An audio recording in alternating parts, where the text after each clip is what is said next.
Good morning, everyone, or good afternoon, depending on where you are today. Thank you very much for joining us to our webinar on the Communication on Engagement Policy. My name is Ana Blanco. I'm a co-manager in the COP team in the Global Compact office.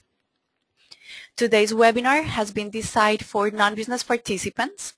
The purpose is to explain the new Communication on Engagement Policy, or COE, and to show participants how this policy will give them an opportunity for them to disclose their support to the Global Compact. The webinar will last about 45 minutes. It depends on your questions, but more or less 45 minutes. The materials of the webinar, this presentation you're seeing on your screen and the recording of the webinar will be distributed to you after the webinar is over. So you can feel free to review the materials and share the materials with interested parties. As some of you are already familiar with our webinar dynamics, you are all in mute right now. If you speak, I will not be able to hear you, but all your questions are very welcome, and we encourage you to place as many questions as you need. Take advantage of this opportunity. The questions are done through the little box that you see on your screen that says questions. There's a chat box also. If you type your questions there, I will be also able to see your questions and reply to them. Feel free to pose those questions at any time during the webinar, and I will be taking them as the webinar progresses. So let's get started.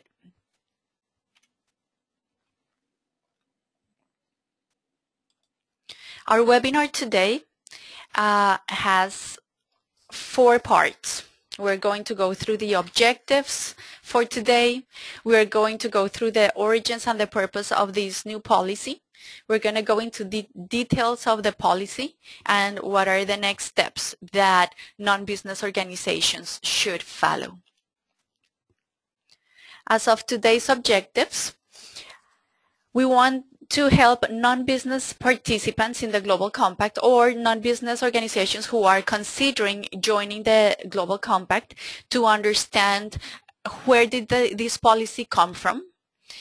We want to help these organizations to get familiar with the policy, understand how this policy will affect them, what they have to do.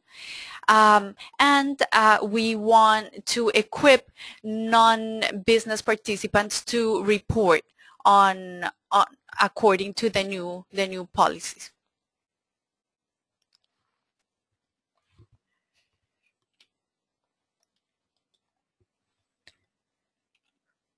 Let's go into the origins and purpose of the policy. This slide is showing you a timeline. I will let you individually look at each one of the components of this timeline. What I want to highlight at this point in the timeline is this is the process that was followed in order to create and finally implement the COE policy. It started back in 2010 actually, when local networks, let me take a step back. As you might know, the Global Compact is based in New York. Its headquarters is in New York, but we count at the local level with local networks. They help us to promote the Global Compact and to carry out our mission at the local level.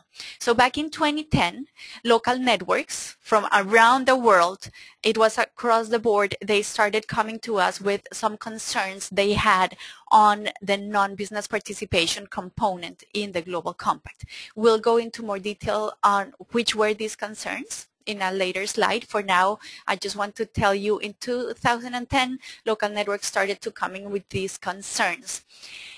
By 2011, we took the local networks concerns to the board, and in that point, at that year, 2011, was when the board mandated to the Global Compact Office to start developing a policy for the non-business participation in our initiative. And as you can see, there has been constant work since 2011 going through 2012 and all of this year. We have been working on consultations, reviews, all kinds of different activities in order to come to the point where we now have a final document, a final policy. Is called a communication and engagement, and it will come into effect in October 31st. So that's next year.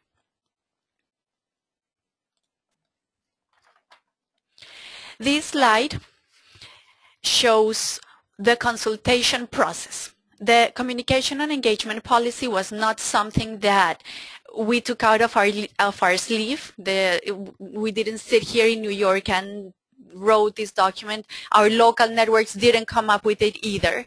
It is based on their concerns, but our local networks didn't pull out of their sleeve the policy either. This was a full consultation process, and after the process was, the result of the process was the policy. In the top row, you see the parties that were consulted. Initially, we started with our local networks. We also consulted every single non-business stakeholder group. By these groups, I mean academics, business associations, cities, civil society, including NGOs and other organizations in the civil society, labor organizations, and public sector organizations. So these were the groups that were consulted. And lastly, our Global Compact teams internally, we consulted also. And here in the second row shows you the dates in which these groups were consulted, and lastly the topics. So as you can see, the main attention in the whole process, in the whole consultation process, was paid in the non-business stakeholder group. Also, our local networks were a great, of course, they initiated this process, so it was heavily based on their input, but stakeholder groups were also given a wide opportunity to comment on the draft. So they were consulted in these periods, and these were the topics. They were consulted on the requirements and the specific activities to be reported on by their groups. Global Compact teams were only consulted on the policy draft, specifically on the reporting components on the draft.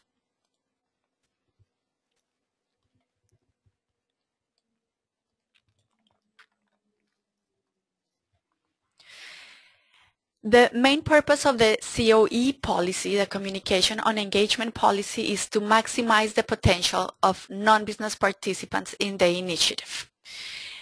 As I mentioned before, this whole policy came out from some concerns raised by our local networks. The concerns that the local networks were raising were basically that at the moment of engagement, when a non-business organization joined the Global Compact, we were not collecting enough information to know enough about them. We didn't know exactly what they did. We had a very basic information collection process at the moment of getting these organizations on board. That was making us lose a lot of valuable information, which can certainly help us to know how these organizations can better support our work. So that was the first concern local networks raised, not enough information collected. Secondly, once these organizations have already joined the compact, there were not clear expectations from them. It was very vague in our documents, in our website. It was vague what we expected from non-business participants. So local networks told us, guys, we need to develop something more concrete and let our non-business participants to know exactly what we expect from them. that will help maximize their participation.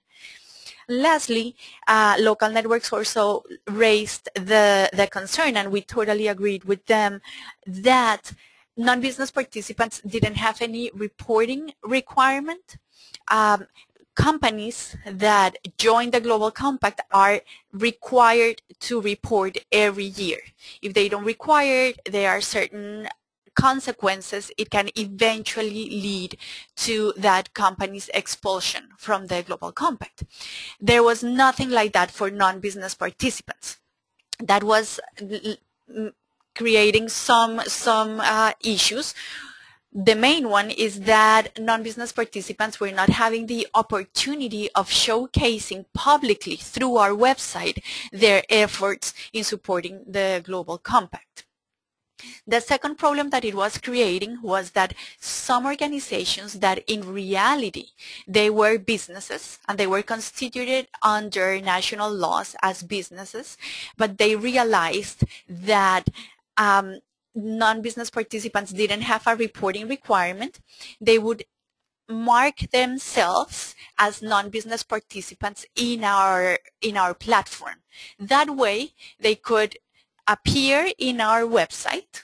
Anyone who looked for them, they could find these organizations and they would seem as being part of the Global Compact, but they did not have to follow the reporting requirement. That was happening often. Local networks brought that issue, and we wanted to address that somehow. So the main purpose is to address these concerns by local networks, ultimately maximizing the potential and the participation of the non-business participants organizations. We want to develop clear expectation and requirements for these organizations. We want to avoid the misuse of the category of non-business in our system. Now, very important things to keep in mind is that the Global Compact mandate continues to be to engage primarily with businesses. That is our mandate when we were created in the General Assembly of the United Nations. The mandate that was given to the Global Compact was engage businesses into corporate social responsibility. That mandate has not changed. It continues to be so. The COE policy will only affect non-business participants. That means any company that is already a Global Compact participant or any company that joins the Global Compact from now on will continue to follow the COP policy, the existing policy for companies. This COE, Communication and Engagement Policy, is going to affect only non-business participants. The third point you see here in the blue box is key for what we are going to discuss next. Non-business participants are expected to align their practices with the 10 principles, but they are only required to report on their engagement with the Global Compact. This statement here in the slide comes from a discussion that during the whole consultation process in that timeline that you saw before, that all those years, a very interesting discussion arose around what exactly are we going to require our non-business participants to do. Do we want them to incorporate the 10 principles into their own operations and processes, just as companies do? And some people in our board members, some local networks, some of our Global Compact teams, they argued for that, for that aspect, requiring non-business participants to implement the 10 principles. The second part of the debate were those people who said, no, we do not want business participants to report on the 10 principles because that's what companies do, and that's why companies join the Global Compact. to incorporate the principles. The reason why non-business participants are part of the Global Compact is to support the Global Compact's mandate. We expect non-business participants to, of course, incorporate the 10 principles to save energy in their building, to recycle waste materials, etc. But the main reason why they are coming on board in the Global Compact is to support our mission in mobilizing business into corporate social responsibility or corporate sustainability. And that second position, the one where non-business participants are here to support the Global Compact mission, was the one who, we could say, won the debate. At the end of this whole process, consultation process, what non-business participants are required to report on is on how they engage with the Global Compact and how they have helped to promote the 10 principles among businesses and to mobilize business towards corporate sustainability. So this is a key point here. Non-business are expected, of course, to align their practices with the 10 principles, but they are only required to report on their engagement with the Global Compact. I hope that is clear. If any questions, please let me know. Lastly, the dialogue facilitation component of the Global Compact will remain to be applicable only to business participants. So dialogue facilitation will not be applicable to non-business participants. Okay, before we move on to the next section, I'm going to address a couple questions that we have received. First question says, I assume that non-business signatories will also be asked to leave if a COP is not undertaken. This question will be answered in a moment.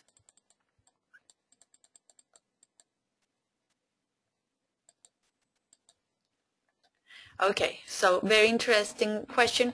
What is the difference between aligning with the principles and reporting on engagement with the Global Compact?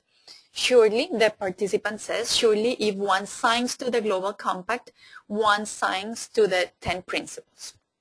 That's a very interesting question, and it elaborates on what I just explained. So,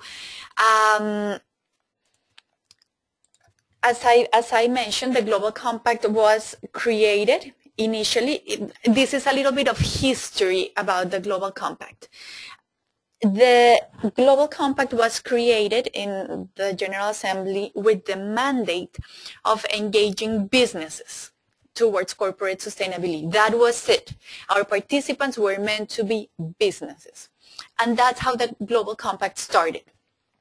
Shortly after it started, we received input and calls from a number of non-business sectors saying, hey, Global Compact, we believe that the work that you do is great, and we as non-business organizations want to support and want to join your initiative. So little by little, we started accepting non-business participants in our initiative. However, our mandate was never changed. Our mandate was never mobilize non-business organizations or mobilize civil society. Our mandate continues to be focused on the business. So when we designed the 10 principles, they were mainly conceived for businesses. Later on, as we started rethinking the non-business participation in the Global Compact, we thought this sector, these non-businesses, are in reality stakeholders. They are key stakeholders interested in what companies are reporting and on what companies are doing. They are the ones who really vet and they keep a watching eye on what the companies are doing. So instead of going and requiring these organizations to implement the principles. Go, you NGO, and save water in your building.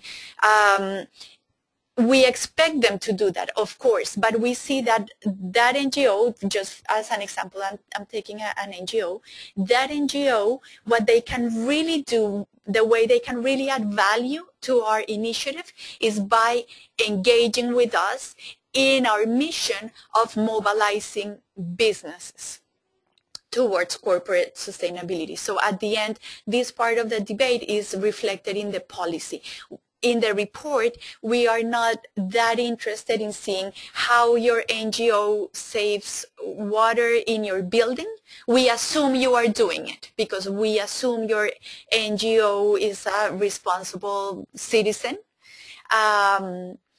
But instead, we want to see how your NGO has used your position in society to help our mission of mobilizing businesses. So that's the difference.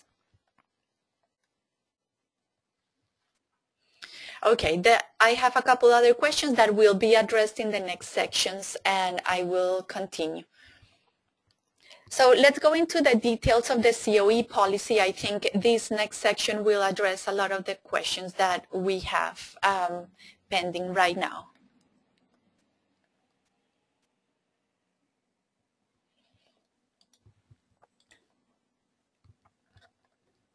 Okay, so we are going to see in this slide a comparison between the existing COP policy and the new COE. Now, if you, in our webinar participant, if you are familiar with the COP, the reporting requirement for companies, this slide will help you understand very clearly how the two policies relate.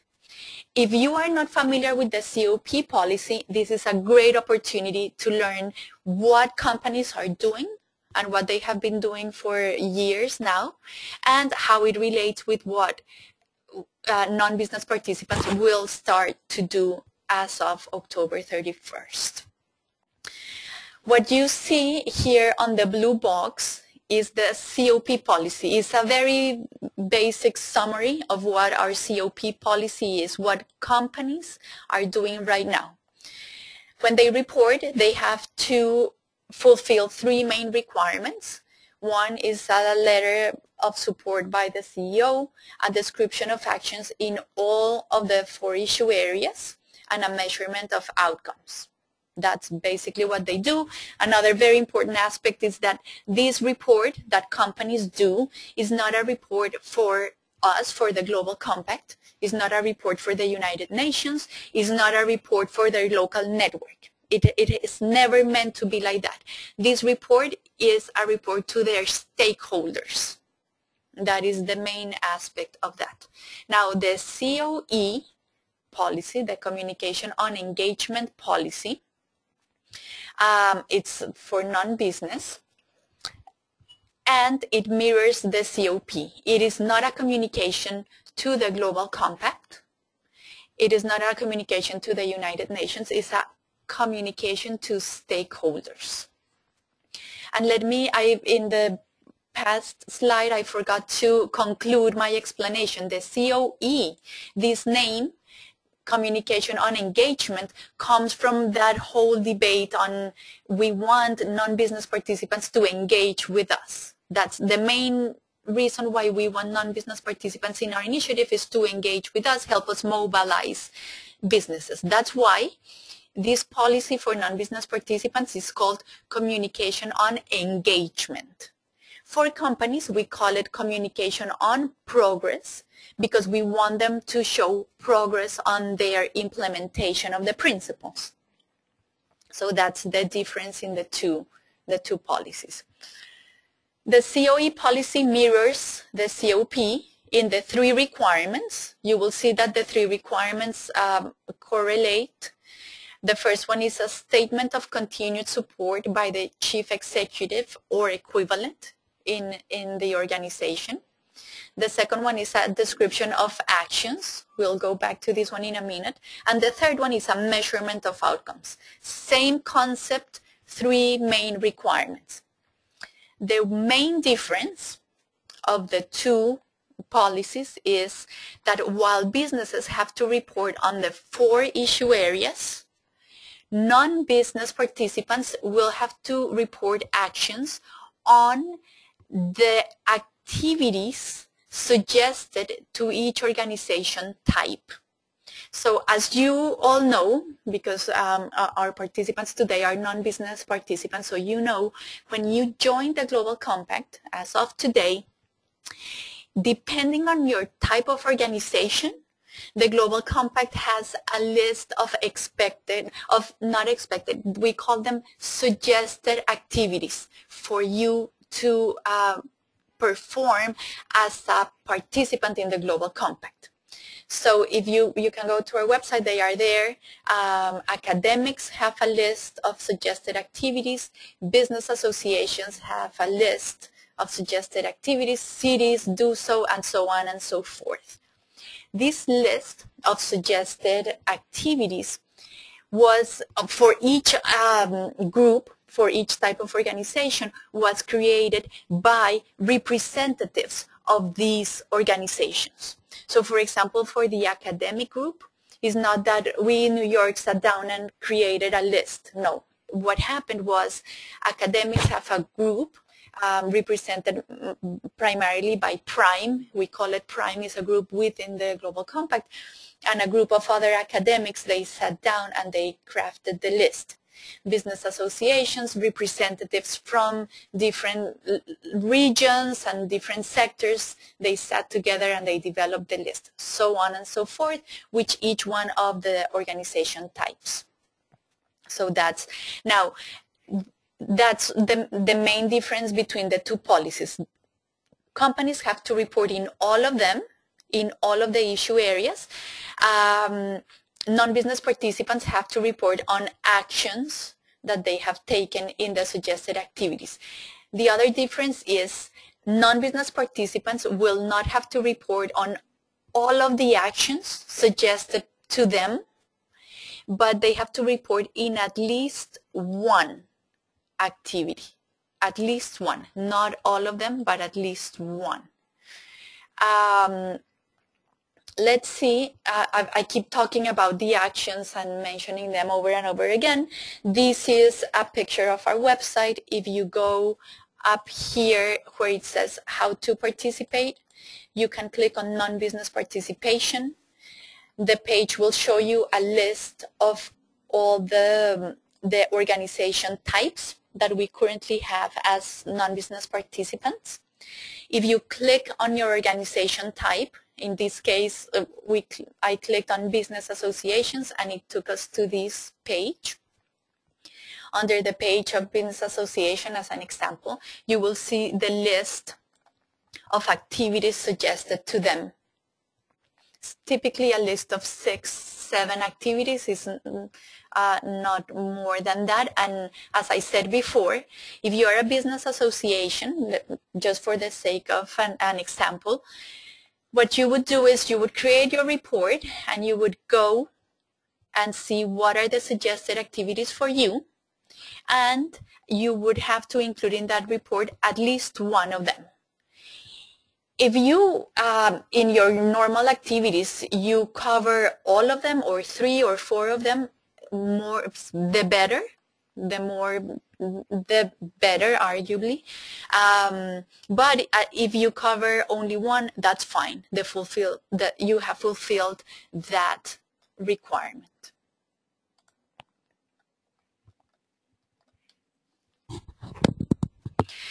So this table, I'm hoping this will help clarify some questions. Again, the blue is what companies do, just for your information and also to compare how the two policies relate.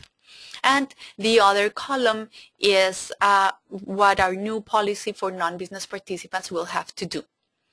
The COP, as you all know, the companies participating in the Global Compact have to report every year. Now, non-business participants The policy was different here. In the consultation process, many of the stakeholders said reporting annually for non-business participants might be too much. So it was agreed that the reporting requirement for non-business participants is going to be every 2 years. Now, we do encourage your organization to report annually because we see that as a best practice and we see that as increased transparency, which is what we try to promote, but you are not required to do so. If you prefer to report every 2 years, that's fine. That's according to how the policy is drafted. For COP, for companies, the first COP is due 1 year after joining the initiative. So the company sends their joining letter, they are accepted today, for example. Their first COP is due October 23rd of 2014, 1 year from now. For non-business participants, it's going to be 2 years.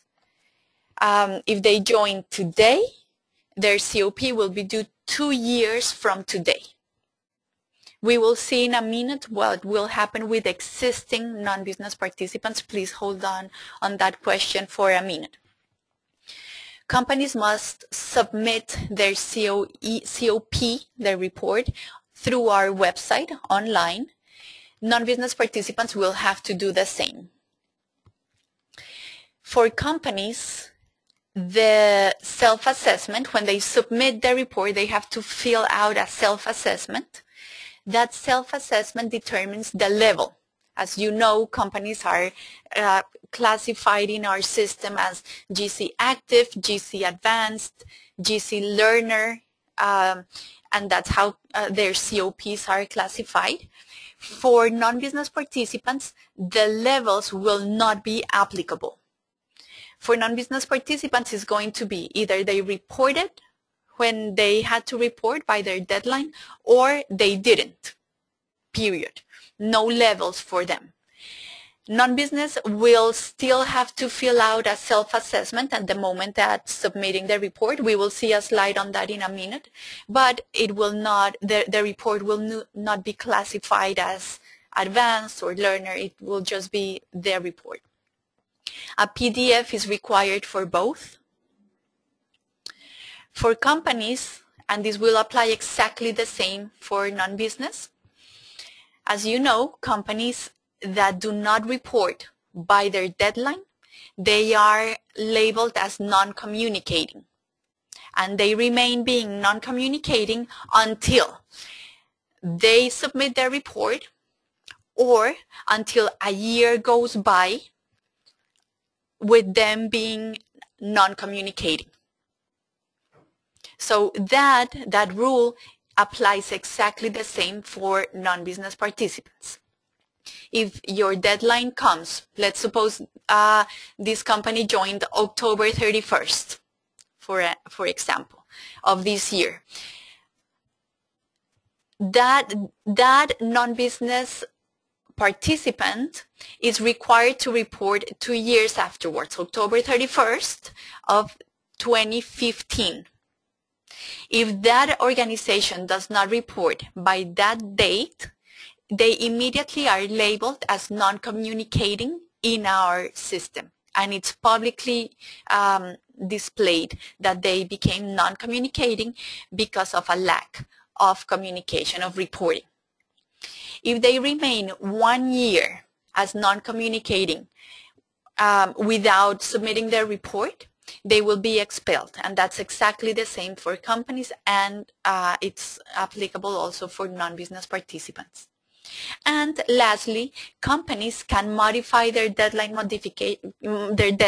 So for example, this company that should have reported on October 31st, they foresee some events that will prevent them from reporting on time. There are ways for that organization to modify their deadline, and that's going to be exactly the same as companies currently do.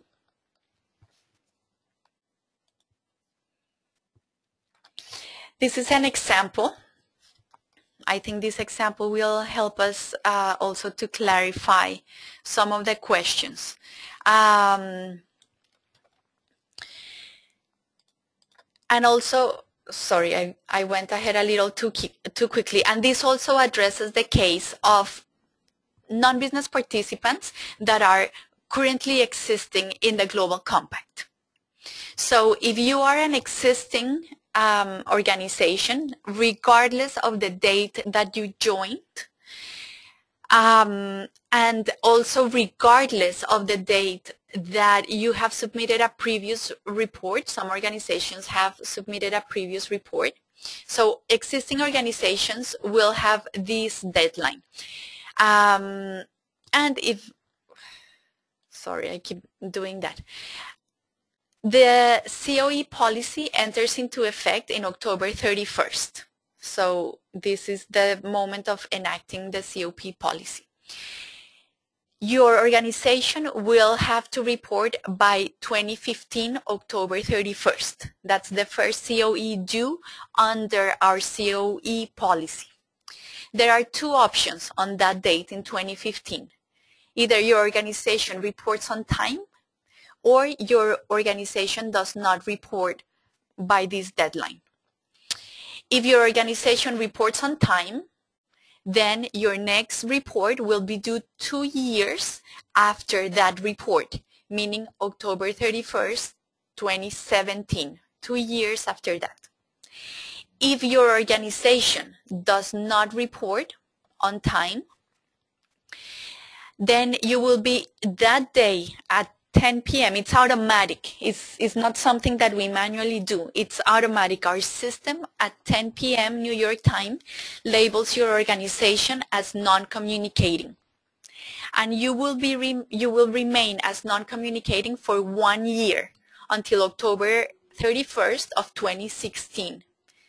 If that date comes and you report on time, then you're good. Your non-communicating label goes away. And your next COE will be due 2 years after that by 2018. But if you do not report by October 31st, 2016, and you are still labeled as a non-communicating organization, you will be expelled on that day. At 10 p.m., our system is set for 10 p.m. New York time. So this is an example of what will happen with organizations that are already existing. Organizations that join as new participants, their deadlines will depend on when they join and when they report. Remember that these deadlines, as it's the case with companies, the deadline is exactly 2 years after your last submission. So if you submitted in October 31st, 2013, the next one is 2 years after October 31st. But if you report on October 20th, let's say for example, your next report is going to be October 20th, 2 years after you reported. So it's 2 years exactly after the date of reporting.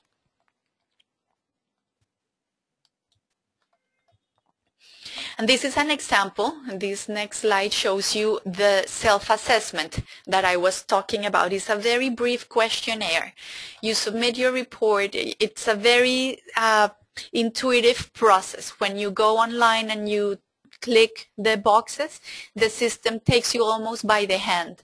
So you put in the title, the time period covered by that report, and then a few questions. You just click on the boxes and your report should be good to go. So we're done with this section. We're going to move on to next steps. But before, let me address a couple important questions that we have. One participant is asking, will there be a COP support process for us non-business participants as there is for businesses? Yes, The short answer is yes. The support at this point consists of different parts. One is this webinar. I'm hoping that we will be able to address a lot of your questions. Of course, as time goes by and you start creating your report and looking into the policy more in detail, you might have more questions. We are happy to answer them one-on-one from the Global Compact office, but we strongly encourage you to contact your local networks. Local networks have been trained on this whole year. Since the beginning of the year, we have been working with them. They received similar training to this one back in May. So your local network is fully prepared and ready to receive your questions for this. Later, next year, at the beginning of next year, we intend on doing another round of these webinars where we address new questions that might be coming up. And as I said, lastly, we will have these materials distributed among all of the participants and among other interested parties. The COE policy is available in all UN languages plus Portuguese. So that's a good 8 languages. We are working on having it ready in other languages as well. For now, as of today, it is available in 8 different languages. So hopefully that will help. And the other question is also an important question, and it says, for those academic institutions already reporting to PRIME, does the PRIME report it's a substitute for the COE? Shall we submit 2 different documents, the same document twice? It's a very important question. Your report to PRIME, you send it to PRIME, and I know that's one piece of the work. The good news for you participant, thank you for this question, is that report fulfills your reporting requirement under the COE. You can use that same report. The bad news for you is that unfortunately PRIME's system is not synchronized with the Global Compact Office's system. That means that if you submit your report only to PRIME, our system cannot capture that submission. So it will appear under your profile in our website as if you didn't report, because unfortunately, as I said, our systems are not synchronized. So what we would ask at this point, we hope to have a solution, but we're working on it. We still don't have that solution. But what we ask you at this point is to please just take that same report you submitted for PRIME and upload it in our system. I assure you, it will not take you more than 10 minutes. It might take you 5 minutes. If you hit into problems, it will take you 10. It will not take more than 10 minutes. So that's the answer to that question. Okay, so what are the next steps for you as a non-business participant in our initiative? First of all, please read the COE policy. It will be into effect on October 31st. It will be uploaded to our website as of next week, but you, because you participated in this webinar, you will be receiving the policy along with these materials. So please read it. If you have any questions, again, do not hesitate to contact me. At the end of this presentation, you will have contact information. So don't hesitate to contact us, contact your local network, and clarify any question you might have. We are hoping that the 2-year deadline will give you enough time to prepare for these, so you will actually not need to take action until 2015. So we believe that's enough time, but it's good to start preparing. And if you want to report by next week, please do so. It's, as I said earlier, it's best practice, it's enhanced transparency, so please report as early as you are ready to. Secondly, share what you learned with your colleagues. It's very important that the whole organization is on board with this process so the deadline doesn't fall through the cracks. As we see with companies a lot, they don't communicate internally efficiently, and then the deadline comes and goes, and then they are suddenly close to being expelled. So it's important that you keep your colleagues updated and you keep track of when your deadline is. Now submit your COE to the Global Compact website. As I said, is online where you have to submit it. And when you joined, you should have received a login and a password. So you must use those to log in. If you don't remember them, there's it appears a button in your screen saying resend or renew something your password. So you can do that. And lastly, contact your local network if you have any questions. I think I addressed the other points in the slide. So I hope this was clear. Let me just address a couple questions. Can you please share their slides? Of course, the slides, you will receive the slides as a PDF document.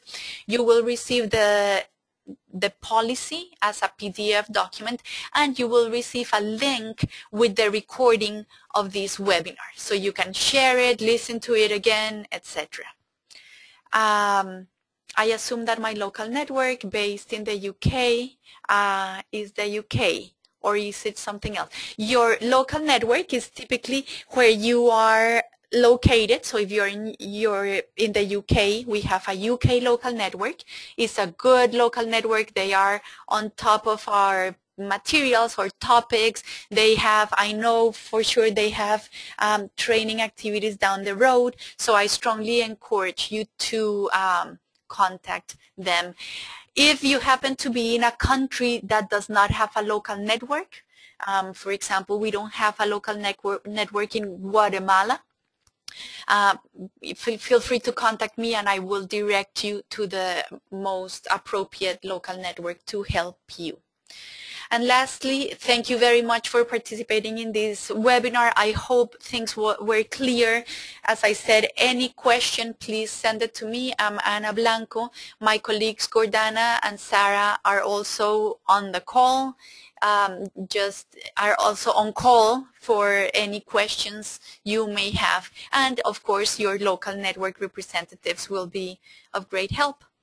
Thank you very much and have a great day, everyone.